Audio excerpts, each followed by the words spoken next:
શહેરના વાડી વિસ્તારમાં વાણિયાશેરી અને ત્યાં જ ભાડુઆત દ્વારા રેસિડેન્શિયલ વિસ્તારમાં કોમર્શિયલ પ્રવૃત્તિ ચાલતી હોય જે અંતર્ગત કોર્પોરેશનમાં પણ વારંવાર રજૂઆત કરી કોઈ નિરાકરણ ન આવતા તેઓ આજે રોષે ભર્યા છે. રોષે ભરાઈને જ આ લોકો વિરોધ નોંધાવી રહ્યા છે. શહેરના વાડી વિસ્તારમાં આવેલા વાણિયાશેરીમાં છેલ્લા 2 વર્ષથી રૂપેશ વસંતભાઈ પટેલ મકાનમાં નિખિલ પટેલ ભાડુઆત તરીકે રહે છે. આ રહેણાંક વિસ્તાર છે.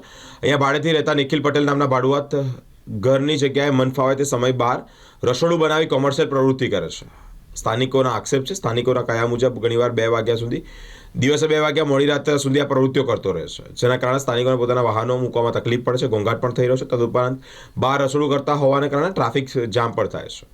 આ બાબતે કહેવા જાય ત્યારે માથાભારે ભાડુઆતે ધમકી પણ આપે છે. બળજબરીથી પોતાની મનમાની ચલાવી રહ્યો હોય. સ્થાનિકોએ મકાન માલિકને પણ વાત કરી છે. મકાન માલિકને ભાડા સાથે મતલબ હોય તેમણે પણ સ્થાનિકોને ધ્યાનમાં ન લેતા સ્થાનિકો દ્વારા કાળુપુરા કોર્પોરેશનની ઓફિસમાં પુરાવા સાથે અરજી પણ આપી છે, છતાં સ્થાનિક કોર્પોરેશન દ્વારા કોઈ કાર્યવાહી કરવામાં નથી આવતી. આ બાબતે સ્થાનિકો દ્વારા મ્યુનિસિપલ કમિશનર કચેરી ખાતે પણ રજૂઆત કરવામાં આવી છે. 3 થી 4 વખત ધક્કા ખાધા છે. છેવટે કોઈ પણ નિર્ણય ન આવતા સ્થાનિકો દ્વારા શહેર પોલીસ કમિશનરને પણ પુરાવા સાથે રજૂઆત કરવામાં આવી. ગેરકાયદેસર કોમર્શિયલ પ્રવૃત્તિઓ બંધ કરવાની માંગણી સાથે રજૂઆત પણ કરાઈ છે. તંત્ર રજૂઆત સામે આખાડા કાન કરી રહ્યો ત્યારે ફરીથી વિસ્તારના લોકો એકત્ર થયા. રહેણાંક વિસ્તારમાં ચાલતી કોમર્શિયલ પ્રવૃત્તિ બંધ કરવાની માંગણી કરી છે. જય હિન્દ, જય ભારત. છેલ્લા 2 વર્ષથી આ રસોડાની કામગીરી અહીંયા આગળ કરી રહ્યા છે. પોતે ભાડુઆત છે.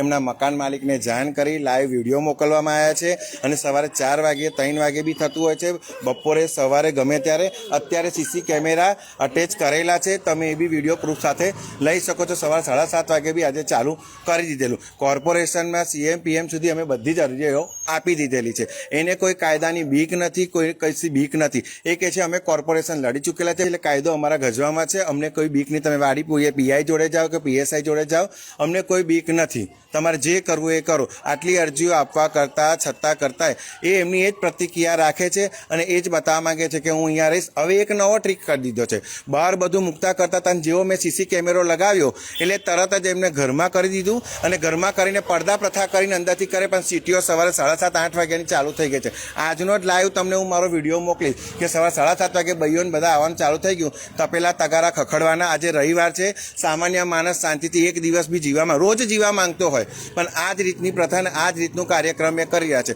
સત્તા અધિકારીઓની કોઈ એમને બીક જ નથી. હું તો એવું કહું છું કે કોર્પોરેશન કાયદાની કંઈક તો બીક હોવી જોઈએ કે હું આ ખોટું કરી રહ્યો છું તો કાયદા એની સામે શું પગલાં લેશે, મારે શું પરિણામ ભોગવવા પડશે, એવી એમને કોઈ બીક જ નથી. તમારથી જે થાય કરી લો. કોર્પોરેશન અમારા ગજવામાં છે, PI DI SP બધા અમારા ગજવામાં છે. હું એ જ કહેવા માંગુ છું કે મારી જોડે ફોટોગ્રાફ એવિડન્સ સાથે મેં બધું જ જમા કરાવેલું છે. બહાર રસોડા કેવી રીતે એ કરી રહ્યા હતા, શું પ્રક્રિયા સાથે એ ચાલી રહ્યા હતા એ બતાવે. કોર્પોરેશનની એક જ અરજ છે કે આ રેસિડેન્સી એરિયા છે અને એની અંદર કોમર્શિયલ એરિયાનું આ આવે જ ના.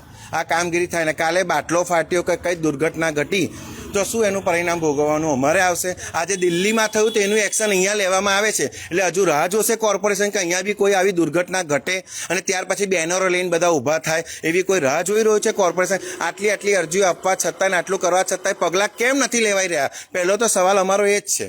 એ વિશે અમે કોર્પોરેશનમાં 3 વખત ગયા. કાલુપુરામાં ગયા, જે અમને વોર્ડ ત્યાં લાગે છે, ત્યાં આગળ 6 મહિના 14 નંબરમાં વોર્ડમાં અમે આપવા ગયા તો અમારી અરજી લીધી પણ અમે ફોટોગ્રાફ સાથે અટેચ કરેલું ને તે કાઢીને અમને પાછા આપી દીધા અને ખાલી કાગળિયા પેટે લઈ લીધું.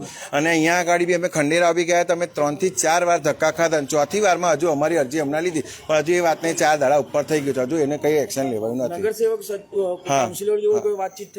એ દરમિયાન અમે વાતચીત કરી હતી કે ભાઈ આ રીતની અમે અરજી આપવા આવ્યા છે ને જે કરી રહ્યા છે તો કે તમે અહીંયા આગળ જમા કરાવી દો. સાહેબ છે નહીં, સાહેબ આવશે એટલે આગળ એક્શન લેવામાં આવશે, આટલું જ કહેવામાં આવે છે. અને આ 2 વર્ષથી થઈ રહ્યું છે કે ચલો આપણે એવું કહેતા નહીં. તમારા મારા લાઈવ ફોટોગ્રાફ્સ વિડીયો મૂકેલા છે. આજે CC કેમેરો બી છે, સવારનું જુઓ. એ તમને દરેક વસ્તુ પુરાવા સાથે છે. અમે કોઈ ગેરકાયદેસર કરતા જ નથી. કાયદાના પગલે ચાલીને અમે આ ચાલી રહ્યા છે.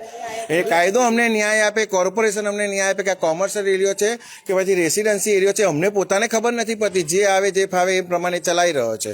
તો અમે રેસિડેન્સી એરિયામાં આજે અમે રહી રહ્યા છે, તમને શાંતિનું જીવન તો હોય ને, એ માટે અમારી માંગ છે. અને એમના ફોઈ છે એ બધા આવે છે તો અપશબ્દ બોલી જાય છે.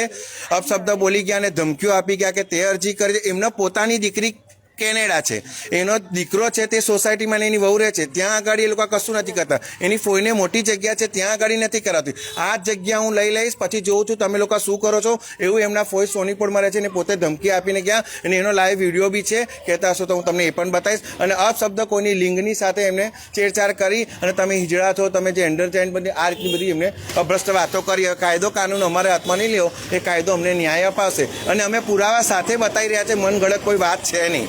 એ અમે તમે કહેશો એક એક વાતના અમે તમને પુરાવા આપીશું. બસ કોર્પોરેશન અમને વહેલી તકે ન્યાય આપે. કોઈ દુર્ઘટના થાય, કોઈકનું દીકરું દજાય કે કોઈક બાટલો ફાટે અને કોઈ દજાય ને કોઈક મોટી દુર્ઘટના થાય, એની રાહ ના જોવે.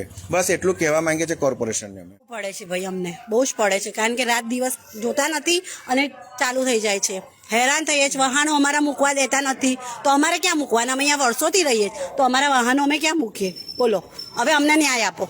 હવે અમે કંટાળ્યા છે એમનાથી, એટલે હવે તમે કહો, વિચારો શું કરવું આગળ. અમારે છે જ ભાઈ, છે. નાના છોકરા રમતા હોય, કરતા હોય તો શું કરે? દાજી જાય તો કોણ આવશે? આવશે કોર્પોરેશન વાળા આવશે? બોલો, આવશે કોર્પોરેશન વાળા? અહીંયા ગાડી થાય જ નહીં. આ રેસિડેન્સી એરિયા છે, અહીંયા ગાડી ચાલે જ નહીં. ડર લાગી રહ્યો? હા, ડર લાગે છે અમને. છોકરાઓને પણ ડર છે, બધાને ડર છે. એટલે અમને ન્યાય અપાવવાનો.